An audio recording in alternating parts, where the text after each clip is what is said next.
Selamat datang di Mata Ojan Channel, jangan lupa like dan subscribe, karena subscribe itu gratis.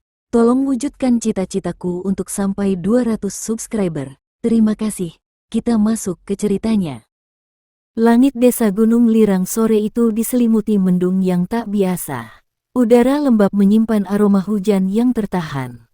Di antara ladang-ladang padi yang mulai menguning, sebuah mobil tua melaju pelan, menimbulkan rasa penasaran bagi penduduk yang jarang melihat kendaraan masuk ke desa mereka. Dari dalam mobil, keluarlah seorang pria berwajah teduh dengan janggut rapi dan sorban putih di pundak. Di sisinya, seorang wanita muda yang tak kalah menenangkan auranya turun dengan senyum yang seolah bisa menghangatkan suasana mendung. Mereka adalah Ustadz Farid dan istrinya, Salma. Desa itu menyambut mereka dengan keheningan. Beberapa warga hanya mengintip dari balik tirai, ada yang berbisik, ada pula yang langsung menunduk dan menghindar. Namun beberapa orang tua tampak mendekat dan mencium tangan Ustadz Farid dengan penuh harap. "Sudah lama kami menunggu kedatangan orang seperti panjenengan, Ustadz," ujar Pak Badrun, kepala dusun. "Kami butuh penerang di sini. Terlalu lama desa ini dalam bayang-bayang." Salma hanya tersenyum sopan, menatap lembut para warga yang sebagian masih memeluk keraguan.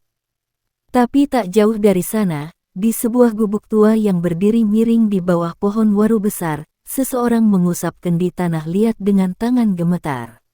Tangannya tua, penuh garis dan luka bakar lama. Di hadapannya, bara dari kemenyan merah menyala kuat. Wajahnya ditutupi rambut kusut, dan matanya kosong. Kosong, tapi penuh kemarahan. "Datang juga orang itu," gumam suara berat itu, dan membawa sinar bersama istrinya yang menjijikkan itu. Dukun tua itu bangkit dengan susah payah, meraba-raba dinding dan memeluk boneka dari kain kafan lusuh. Ia mendekatkannya ke mulutnya, lalu berbisik pelan. "Aku buta karena cahaya, tapi aku akan buat mereka buta karena kegelapan." Dan sejak hari itu, angin di desa Gunung Lirang mulai berubah arah. Tak ada yang tahu bahwa kedatangan pasangan suci itu telah membangunkan dendam yang telah membusuk dalam gelap. Malam pertama Ustadz Farid dan Salma tinggal di rumah baru mereka berjalan tenang. Rumah peninggalan seorang ulama tua itu memang tampak sederhana, namun nyaman. Dindingnya dari kayu jati, lantainya mengkilap, dan halaman belakangnya luas dengan pohon mangga tua berdiri gagah di tengah-tengah. Salma menyiapkan teh sambil sesekali memandangi Farid yang tengah membaca Al-Quran dengan suara lirih. Ada damai yang mengalir dari setiap lantunan ayatnya. "Akhirnya kita bisa menetap di tempat yang tenang," ujar Salma sambil duduk di samping suaminya. Farid tersenyum. "Tempat ini tenang, tapi tidak kosong. Aku bisa merasakannya. Banyak jiwa yang haus akan bimbingan." Salma mengangguk pelan. Namun malam itu, tidurnya tidak nyenyak. Di tengah malam, ia terbangun oleh suara berdesis dari arah jendela. Saat menoleh, ia melihat tirai putih di kamarnya melambai perlahan, padahal tidak ada angin. Lalu terdengar suara samar seperti seseorang berbisik dari balik kain. "Keluar dari sini." Salma bangkit perlahan dan berjalan ke arah jendela. Tapi yang ia lihat di luar hanyalah halaman gelap dan pohon mangga yang diam membisu. Tak ada seorang pun di sana. Tiba-tiba, dari sudut kamarnya, terdengar bunyi krak-krak, seperti kain diseret di atas papan kayu. Salma menoleh dengan cepat. Di sana, berdiri sosok kecil membungkuk, mengenakan kain kafan lusuh, tubuhnya kaku seperti manekin rusak. Wajahnya tersembunyi, tapi dari sela kain itu keluar suara, "Salma." Seketika tubuh Salma membeku. Namun sebelum sosok itu melangkah, lantunan ayat kursi dari ruangan sebelah terdengar kuat dan penuh tenaga. Ustadz Farid dengan wajah tegas berdiri di ambang pintu, suaranya menggema. Sosok kafan itu mundur, dan sekejap lenyap dalam kegelapan. Salma langsung memeluk Farid dengan tubuh gemetar. "Dia sudah mulai," bisik Farid pelan. Dari kejauhan, angin malam membawa suara tawa serak. Di bawah pohon waru besar, Mbah Sarwo sedang duduk menghadap ke arah rumah sang ustadz. Matanya buta, tapi mulutnya menyeringai.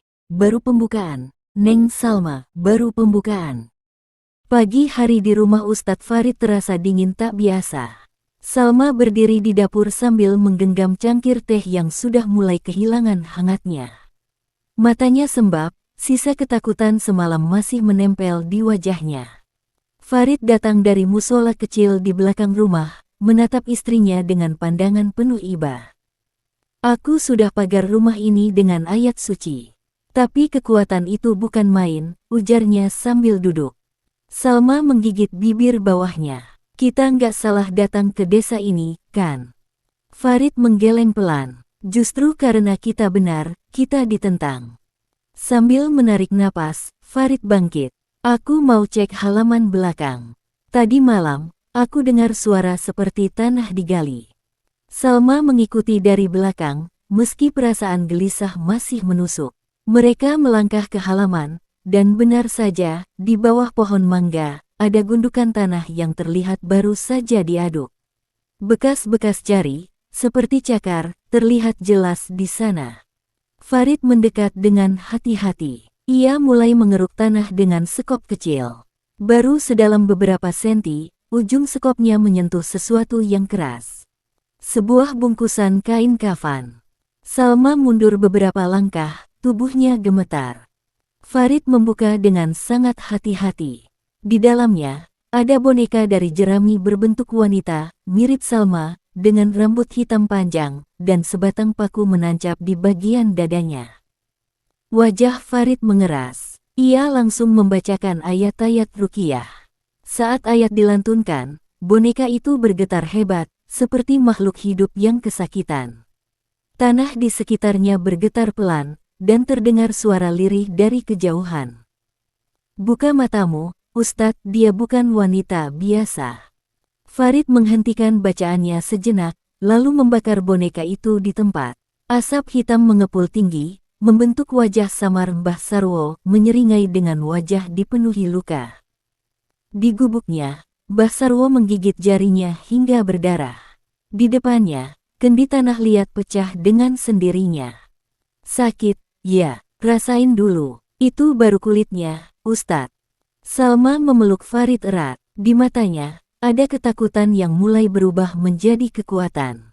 Ia sadar, ini bukan hanya tentang suaminya, tapi tentang dirinya. Dan kini, ia pun bersumpah dalam hati, ia tak akan kalah. Malam kembali menyelimuti desa Gunung Lirang. Suara jangkrik mengisi keheningan, tapi tidak bisa menyembunyikan rasa tidak wajar yang perlahan menjalari udara. Rumah Ustadz Farid kini terasa lebih hangat dengan zikir yang terus dilantunkan, tapi gangguan belum berhenti. Di gubuk tuanya, Mbah Sarwo duduk menghadap lilin kecil. Di hadapannya, sebuah kain putih dibentangkan, dengan simbol-simbol aneh yang dilukis menggunakan darah. Telinganya bergerak-gerak seolah mendengar sesuatu yang tak bisa ditangkap telinga manusia biasa. Dia mulai melawan, wanita itu, gumamnya. Lalu ia mengambil kendi kecil dan menuangkan cairan hitam ke atas kain putih. Asap tebal langsung mengepul. Dari balik asap itu, terdengar suara tangisan bayi. Suara itu semakin keras, semakin memilukan. Mbah Sarwo tertawa kecil. Tangisan dari rahim yang tidak pernah jadi. Mari kita buka luka lamanya, Salma. Di rumah, Salma sedang membaca Al-Quran di ruang tengah saat tiba-tiba ia mendengar suara tangisan bayi dari arah dapur. Ia menoleh cepat, tapi tak ada siapapun. Suara itu semakin keras, menusuk sampai ke dalam dada. Tangisan itu familiar. Ia berdiri, kakinya gemetar. Ia berjalan perlahan ke arah suara itu, membuka pintu dapur, dan melihat sebuah buntalan kain putih di lantai. Bergoyang pelan, tangisannya memilukan. Farid, panggil Salma, tapi suaminya sedang tertidur di kamar, tak mendengar. Dengan hati-hati, Salma mendekati buntalan itu dan membuka kainnya. Di dalamnya, bukan bayi, melainkan segumpal daging merah yang berdenyut dan terus menangis. Tangannya lemas, air matanya jatuh seketika. Tangisan itu, suara yang sama seperti mimpi buruk yang selalu datang setelah ia keguguran 2 tahun lalu. Kau takkan pernah jadi ibu, bisik suara berat dari balik dinding dapur. Salma mundur sambil menahan napas. Dari balik kegelapan, muncul sosok wanita berambut panjang, tubuhnya hitam gosong seperti terbakar, matanya merah menyala. Ia tertawa sambil menunjuk perut Salma. Rahimmu sudah mati, Neng. Tapi biar kuisi dengan anakku. Salma membaca doa sekuat-kuatnya, berteriak mengucap ayat kursi meski tubuhnya gemetar. Suara tangisan bayi berubah menjadi jeritan, lalu hilang. Sosok hitam itu lenyap dengan asap yang menyesakkan. Farid berlari dari kamar, mendapati Salma terduduk di lantai, wajahnya pucat. Dia masuk ke pikiranku, bisik Salma. Farid menggenggam tangan istrinya erat. Kita harus cari tahu, siapa sebenarnya dukun itu. Kenapa dia sangat membencimu? Di luar sana, Mbah Sarwo menyentuh kendi yang retak. Kau tahu rasa kehilangan, kan, Salma? Sekarang rasakan juga rasa dendam. Keesokan paginya, Ustadz Farid dan Salma mengunjungi Pak Badrun, kepala dusun yang dikenal masih menyimpan banyak cerita lama tentang desa Gunung Lirang. Mereka duduk di teras rumah kayu Pak Badrun yang menghadap ke sawah. Angin pagi berembus pelan, tapi ada kegelisahan dalam udara. Farid membuka pembicaraan. Pak, kami mengalami beberapa hal ganjil sejak 2 malam terakhir. Ada yang ingin kami tanyakan. Tentang seorang dukun buta. Wajah Pak Badrun langsung menegang. Ia menatap Farid, lalu Salma, seolah menimbang-nimbang apakah ia harus bicara. Tapi kemudian ia menarik napas panjang. Mbah Sarwo, gumamnya. Itu nama yang tak banyak disebut di sini lagi. Tapi jejaknya masih sangat kuat. Pak Badrun bercerita, dulu, Mbah Sarwo adalah dukun paling ditakuti. Ia masih muda dan tampan, disegani karena kemampuannya menyembuhkan dan membaca nasib. Tapi satu hal membuat hidupnya berubah, ia mencintai seorang wanita bernama Ratna, yang ternyata lebih memilih menikah dengan seorang santri dari kota. Dia patah hati, tanya Salma lirih. Lebih dari itu, jawab Pak Badrun. Saat Ratna menikah, Mbah Sarwo datang ke hajatan pernikahannya. Membawa bunga 7 rupa dan tali pocong. Katanya, dia cuma mau memberi restu.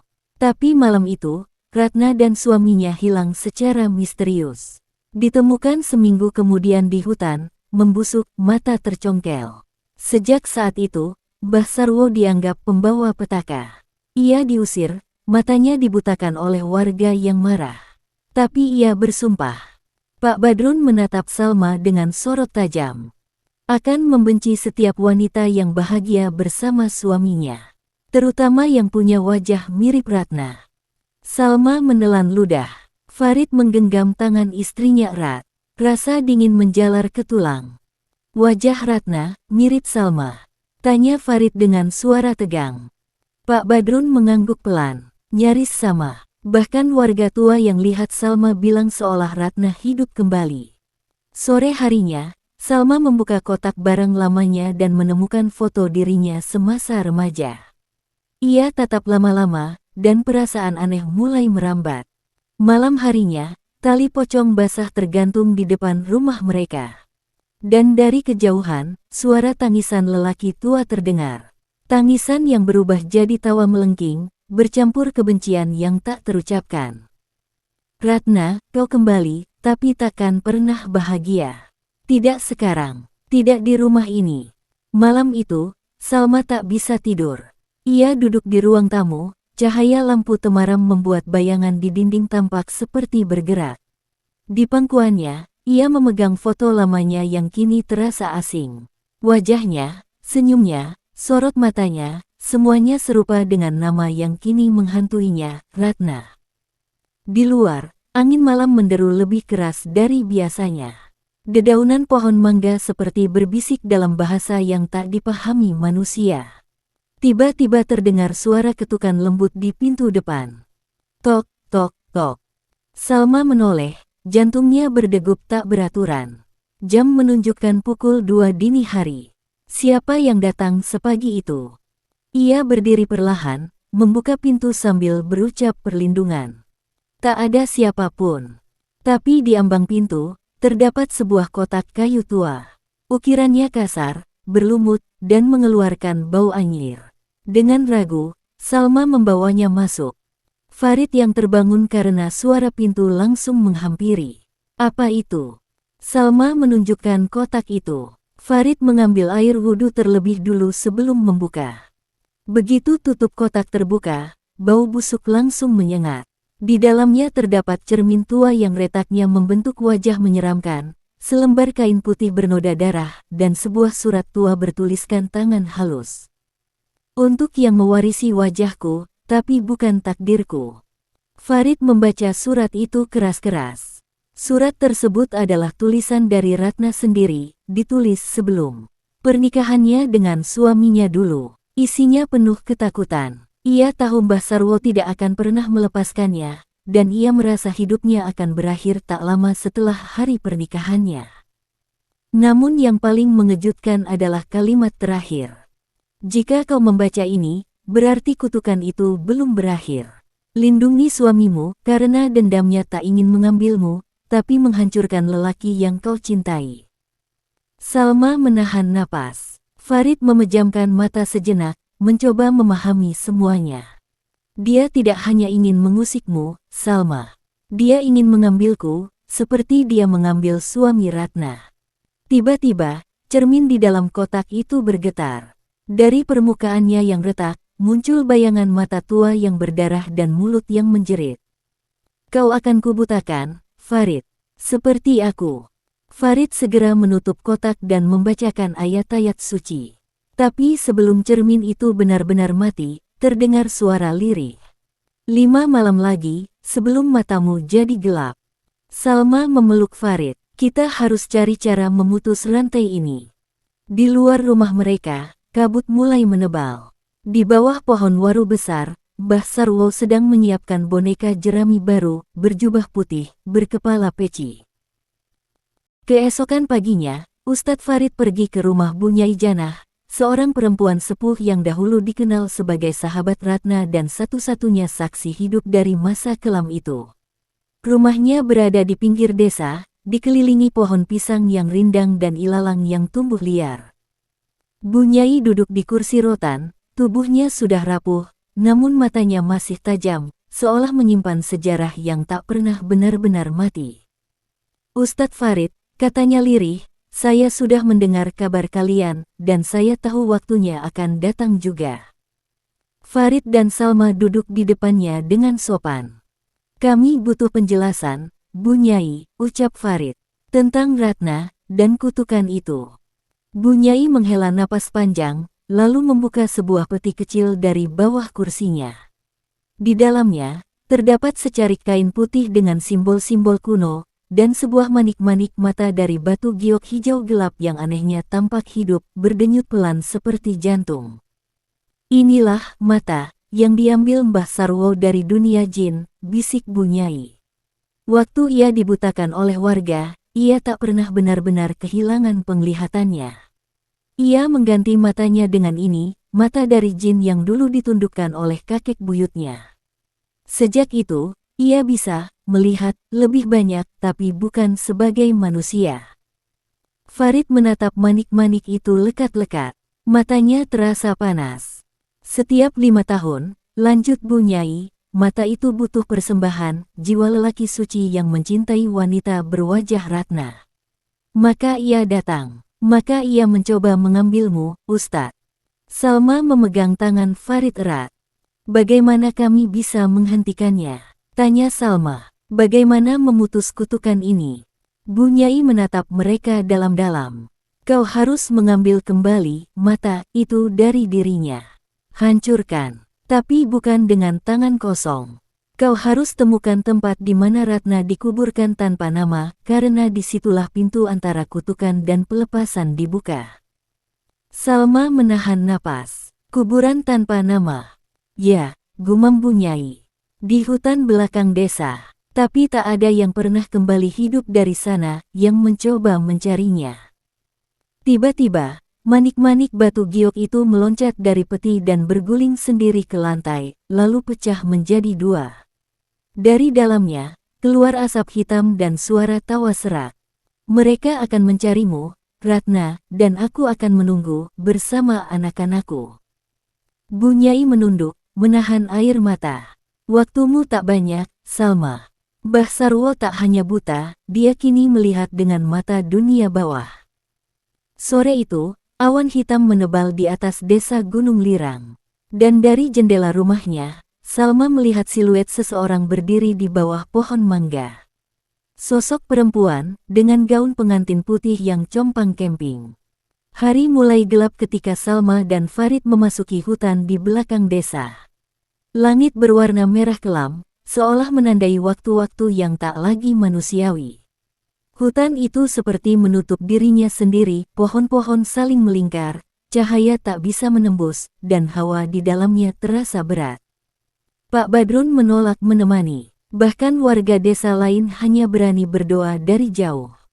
Hati-hati di sana, pesan Pak Badrun. Yang kalian cari bukan hanya kuburan, tapi luka yang belum ditutup. Farid membawa mushaf kecil dan tasbih, sementara Salma membawa segenggam bunga melati dan botol kecil berisi air ruqyah. Hati mereka dipenuhi doa. Langkah kaki mereka terhenti ketika tanah menjadi lembek, berair. Bau anyir tercium tajam. Di depan mereka, terbentang lahan kosong dengan batu-batu nisan tanpa nama. Semuanya tampak sama, tua, dipenuhi lumut, dan tidak ada tanda-tanda siapa yang dikubur di dalamnya. Salma menoleh pada Farid. Yang mana? Farid memejamkan mata, membaca doa pelan. Angin tiba-tiba berhenti. Sunyi mendadak merayap, dan dari sela batu-batu nisan, muncullah seekor ular hitam besar, lidahnya menjulur. Matanya merah. Ustadz Farid membaca ayat kursi lantang. Ular itu berdesis keras lalu menjauh, seolah menunjukkan jalan. Salma mengikutinya hingga mereka berhenti di sebuah nisan yang tertutup semak berduri. Tak seperti yang lain, nisan ini patah. Salma meraih tangannya ke semak, meski duri melukai kulitnya. Di baliknya, tertulis samar. Ratna. Mereka saling menatap. Ini dia. Farid menggali sedikit tanah di depan nisan itu. Di dalamnya mereka menemukan sebuah kendi tua yang tertutup rapat dengan lilitan rambut manusia. Salma memejamkan mata, air matanya jatuh tanpa suara. Ratna. Tapi saat Farid mengangkat kendi itu, tanah mulai bergetar. Akar pohon bergerak, batu nisan runtuh satu persatu. Dari balik pepohonan, sosok-sosok kafan mulai muncul. Puluhan. Tubuh mereka kurus, mata bolong, bibir menjulur panjang. Mereka mendekat, perlahan, seperti berjalan tanpa tulang. Dari antara mereka, muncullah sosok paling tinggi. Rambutnya menjuntai hingga tanah, matanya berlobang, dan dari rongganya menyembur asap hitam. Tinggalkan kendi itu, teriaknya. Dia milikku, seperti kau milikku, Ratna. Farid berdiri tegak, mengangkat kendi dan mulai membaca doa-doa pemusnah sihir. Salma ikut membaca, meski tubuhnya menggigil. Sosok-sosok kafan menjerit, tubuh mereka mulai terbakar oleh cahaya yang terpancar dari doa-doa itu. Mbah Sarwo muncul dalam bentuk yang mengerikan, buta, tapi wajahnya berubah menjadi hitam legam, lidahnya panjang, mulutnya seperti robek sampai telinga. Ia melayang menuju Farid. Serahkan nyawamu untuk menggantikan mataku. Tapi Farid terus membaca, suaranya semakin lantang, hingga kendi itu retak. Dengan teriakan terakhir, Farid melempar kendi ke tanah. Kendi pecah, dan cahaya putih menyembur ke langit, membuat sosok-sosok kafan lenyap seketika. Teriakan Mbah Sarwo memekakkan telinga sebelum tubuhnya berubah jadi abu dan menghilang ditiup angin. Sunyi. Burung-burung berkicau kembali. Dan di nisan itu, tak lagi tertulis apapun, seolah Ratna sudah benar-benar pergi. Farid dan Salma saling menatap, tubuh mereka lelah, tapi hati mereka lega. Namun saat mereka berbalik hendak meninggalkan hutan, Salma mendengar suara kecil di telinganya. Tapi kau belum tahu siapa sebenarnya aku. Setelah kejadian di hutan, suasana desa Gunung Lirang berubah. Langit tampak lebih cerah, suara azan terdengar lebih lantang, dan warga mulai berani keluar rumah tanpa takut diganggu bayangan. Namun Farid tahu ini belum berakhir. Salma semakin pendiam. Sejak mereka memecahkan kendi di kuburan Ratna, ada sesuatu yang berubah padanya. Ia lebih sering melamun di depan cermin. Bahkan beberapa kali Farid menemukan Salma berdiri terlalu lama, menatap bayangannya sendiri. Suatu malam, saat Farid sedang berwudu, ia mendengar suara gumaman dari kamar. Ia mengintip dan melihat Salma duduk di depan cermin sambil menyisir rambutnya, berbisik pelan. Kau sudah tak akan menggangguku lagi, kan? Aku sudah mengambil kembali apa yang milikku. Farid memanggil, Salma. Salma menoleh, tersenyum. Tapi senyumnya aneh. Terlalu tenang, terlalu asing. Malam itu, Farid mengisi rumah dengan bacaan ruqyah. Ia menyiram air doa ke sekeliling dinding, lantai, bahkan ke ranjang mereka. Tapi Salma tidak menanggapi, ia hanya diam, lalu tidur lebih cepat dari biasanya. Pagi harinya, Farid pergi menemui Bu Nyai Janah. Ia menceritakan semuanya tentang perubahan Salma, tentang bisikan-bisikan yang didengar, dan wajah di cermin. Bu Nyai menunduk dalam-dalam. Saya takut ini bukan tentang Mbah Sarwo lagi, Ustadz. Farid menyipitkan mata. Maksudnya, Ratna, bisik Bu Nyai. Dia tak sepenuhnya pergi. Sebagian dirinya telah tinggal di tubuh Salma. Farid gemetar. Apa maksudnya dirasuki? Bukan kerasukan biasa. Ini perpindahan jiwa. Ketika kendi pecah, kekuatan yang dilepaskan itu membuka jalur balik. Jiwa yang selama ini dikurung Mbah Sarwo mencari tubuh yang bisa ia tumpangi. Dan Salma adalah cermin hidup dari dirinya. Farid tak bisa berkata-kata. Bu Nyai memberinya sebuah cermin kecil dari logam tua. Kalau kau ingin tahu siapa yang ada di tubuh istrimu sekarang, lihatlah bayangannya di cermin ini. Cermin ini tidak memantulkan wajah, tapi jiwa. Farid kembali ke rumah dengan hati berat. Ia masuk ke kamar, dan mendapati Salma sedang duduk di tepi ranjang, menatap kosong keluar jendela. Ia memanggil, sayang. Salma menoleh, tersenyum lembut. Ada apa? Farid menatap wajah itu, dan perlahan mengangkat cermin logam ke arah wajah istrinya. Dan di sana, bukan Salma. Bukan Salma. Tapi wajah Ratna. Mata penuh luka, senyum dingin, dan darah mengalir dari ujung bibir. Wajah itu tertawa. Kau menikahi aku, Farid.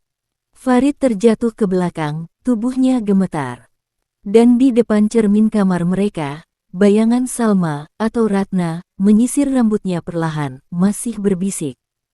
Kini mataku adalah milikmu, dan cintamu akan jadi milikku selamanya. Malam kembali turun, dan rumah itu dipenuhi ketegangan yang tak kasat mata. Farid berdiri di ruang tamu dengan tangan bergetar, masih memegang cermin logam yang tadi memperlihatkan wajah Ratna di tubuh istrinya. Ia tak tahu harus percaya atau tidak, tapi matanya sendiri telah menyaksikan.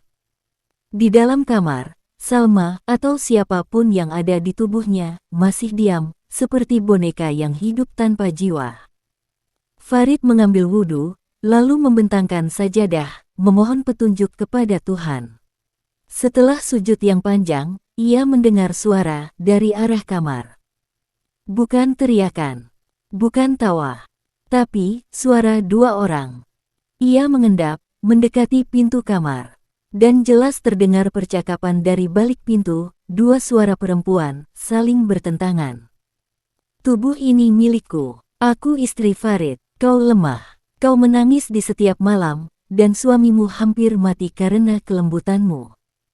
Farid menahan napas. Itu, Salma, dan Ratna. Aku tidak akan membiarkanmu merebut hidupku. Cukup kau jadi kenangan buruk. Aku tak mau jadi kenangan. Aku ingin jadi nyata. Aku ingin disayangi. Aku ingin dicintai. Aku ingin hidup kembali. Tiba-tiba terdengar suara gaduh di dalam kamar. Seperti benda-benda beterbangan, tubuh yang terlempar, dan jeritan kesakitan. Farid membuka pintu dengan keras. Di sana, Salma tergeletak di lantai, tubuhnya kejang, bibirnya bergetar. Farid membaca surat Al-Falaq, An-Naas, dan ayat kursi berulang-ulang. Tubuh Salma melengkung, matanya memutih, lalu suara dari mulutnya berubah-ubah. Farid, tolong aku. Kau tak akan bisa menyelamatkan dia, Ustadz. Aku sudah menyatu.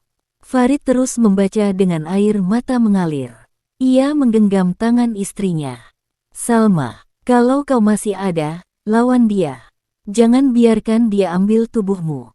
Salma membuka matanya. Wajahnya kembali seperti semula, tapi penuh luka batin. Aku tak kuat lagi.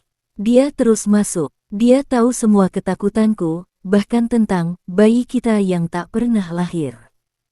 Farid terdiam. Luka itu, luka yang mereka pendam sejak 2 tahun lalu. Luka yang tak pernah selesai. Ratna menggunakan kesedihan itu sebagai celah. Salma menangis. Dia bilang, aku wanita yang gagal. Dia bilang aku bukan istri yang layak.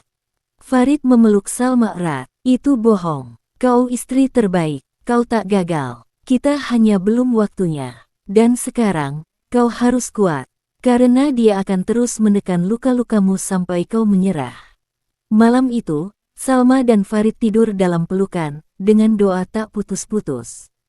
Namun dari sudut ruangan, cermin besar kamar mereka perlahan berembun sendiri. Dan di balik kabut cermin itu, Ratna menatap penuh dendam. Kau menang hari ini, Salma. Tapi di malam ketiga, aku akan ambil rahimmu, dan isi dengan milikku. Malam ketiga.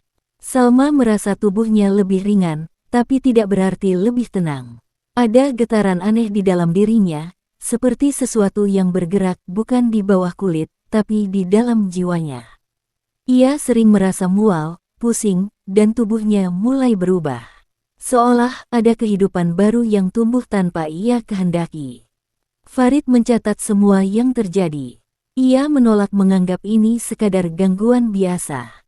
Ia tahu ini bukan hanya tentang kerasukan, ini tentang percampuran dua dunia yang seharusnya tak pernah bertemu.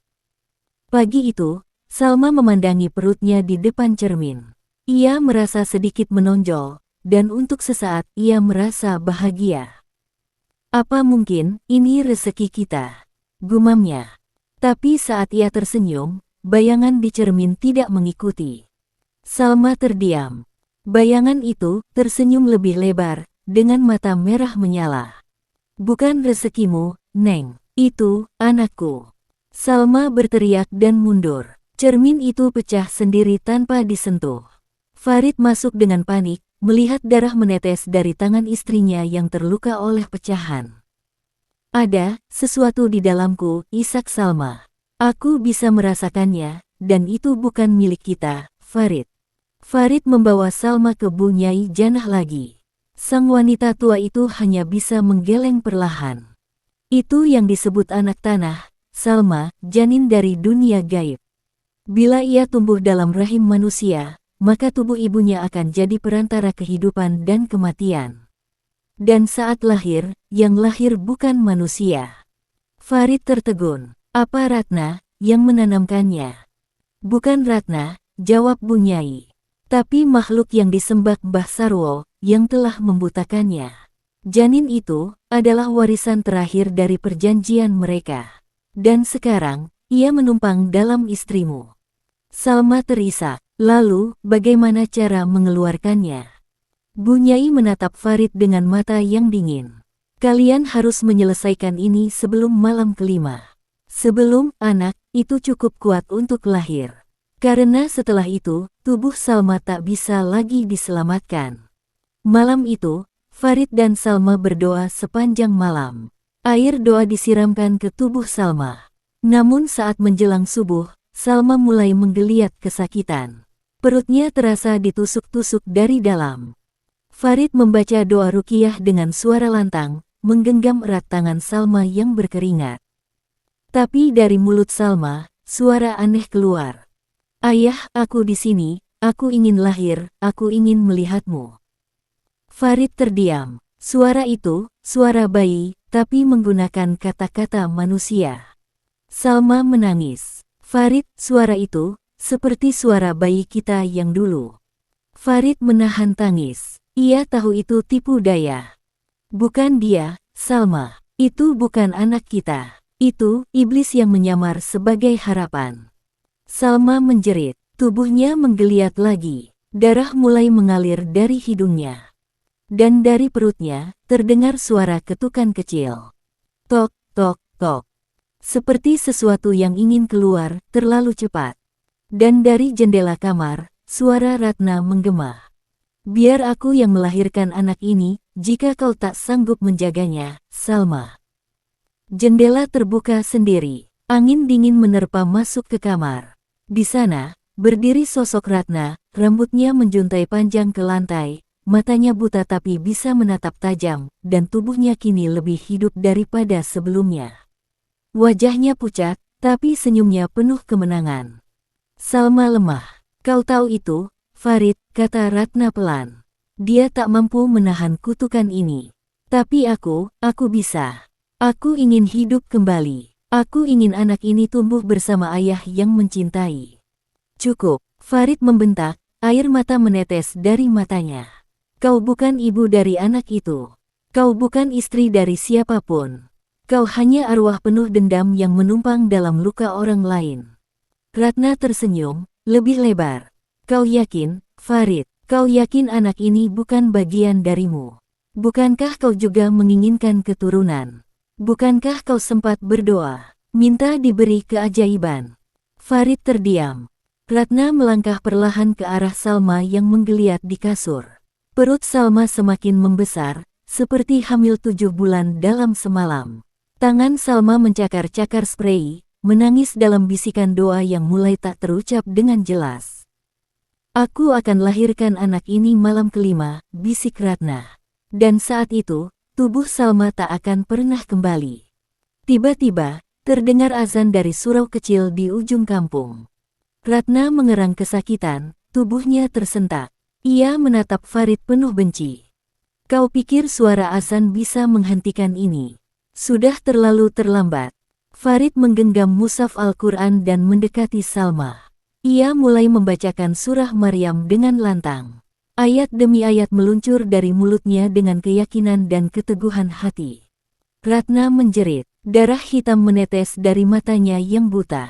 Kalian membangkitkan neraka yang sudah lama tertidur. Salma tiba-tiba tersentak, tubuhnya melayang dari kasur lalu jatuh keras ke lantai. Farid berteriak dan memeluknya. Salma, Salma.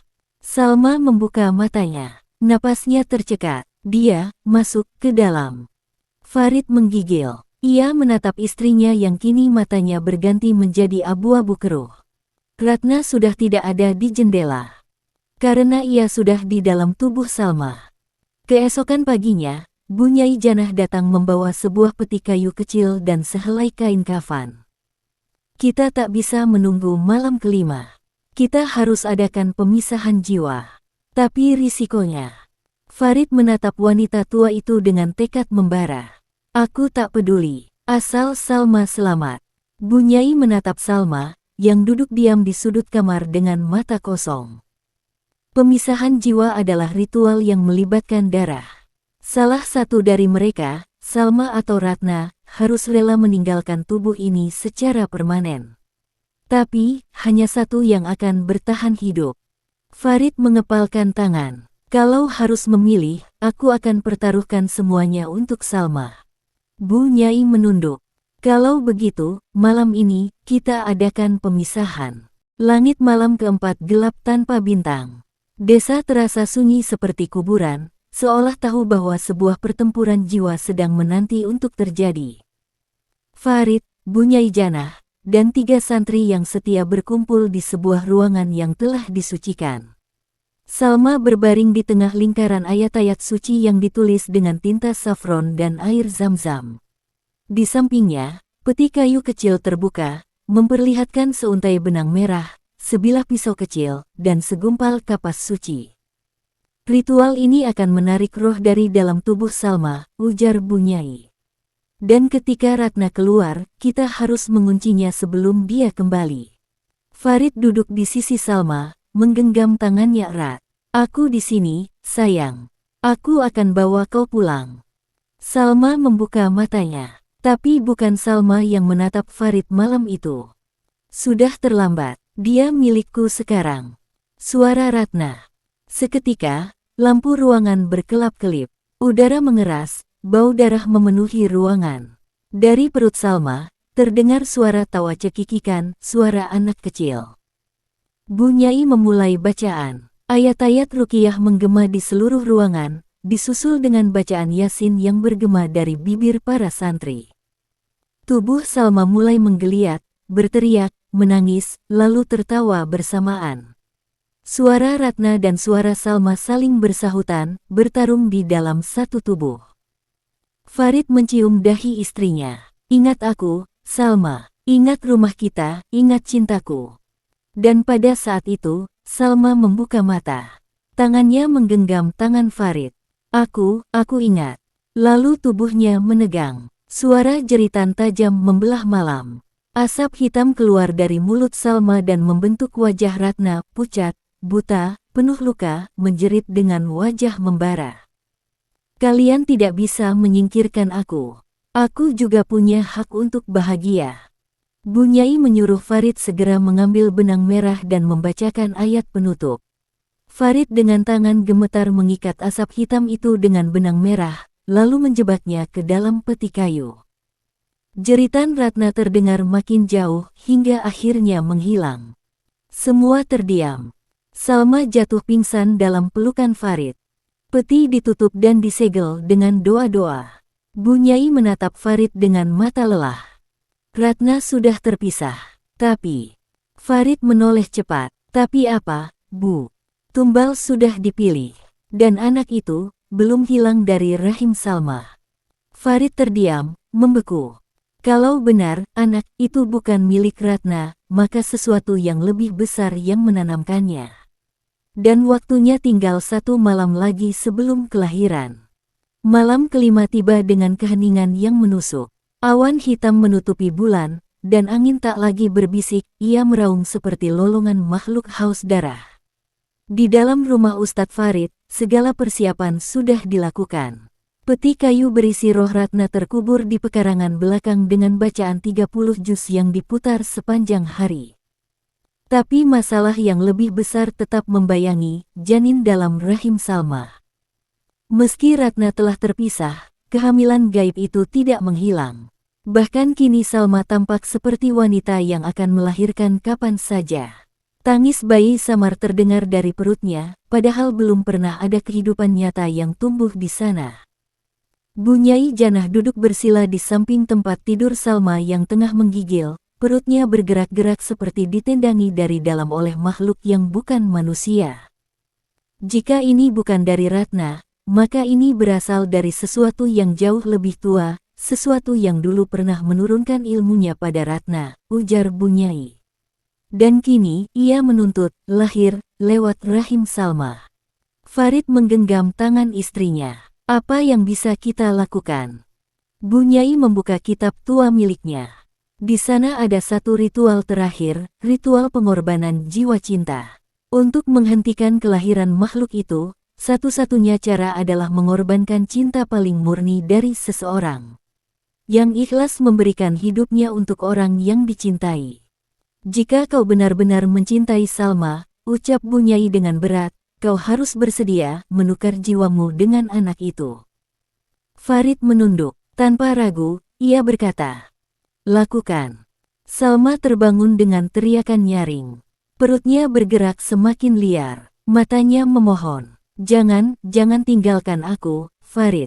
Farid memeluknya. Cinta kita akan tetap hidup, meski aku harus pergi lebih dulu. Bunyai mulai membaca mantra pemanggil pemisah jiwa. Di saat bersamaan, perut Salma menyemburkan cahaya merah gelap, bentuk samar sosok bayi yang menangis, tapi dengan suara 2 nada, 1 manusia, 1 setan. Farid mendekat, lalu berbisik ke arah makhluk itu. Kalau kau butuh kehidupan, ambillah milikku. Tapi jangan sentuh istriku. Makhluk itu menatap Farid dengan mata merah seperti bara. Dan dalam sekejap, Farid roboh. Jiwanya terserap dalam cahaya merah yang menyatu ke makhluk tersebut. Tangisan berhenti. Salma pingsan. Pagi harinya, warga menemukan Ustadz Farid terbujur kaku dalam sujud terakhirnya. Senyumnya tenang. Di sampingnya, Salma tidur damai, dengan perut yang sudah kembali normal, seolah tak pernah hamil. Bu Nyai menatap langit yang cerah. Cinta sejati memang bisa menyelamatkan, tapi selalu dibayar dengan nyawa. Epilog. Bertahun-tahun kemudian, Salma tinggal bersama anak lelaki kecil yang ia temukan beberapa minggu setelah kematian Farid, di depan pintu rumah, dibalut kain putih, dengan mata bulat dan suara lembut memanggilnya, "Ibu." Bu Nyai tahu, anak itu bukan dari dunia ini sepenuhnya. Tapi Salma menyayanginya seolah anak kandung. Dan di malam hari, anak itu sering bicara sendiri, sambil menatap tanah di pekarangan belakang tempat peti Ratna dikubur.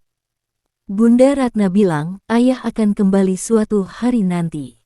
Tamat. Terima kasih telah mendengarkan hingga akhir, sampai jumpa lagi.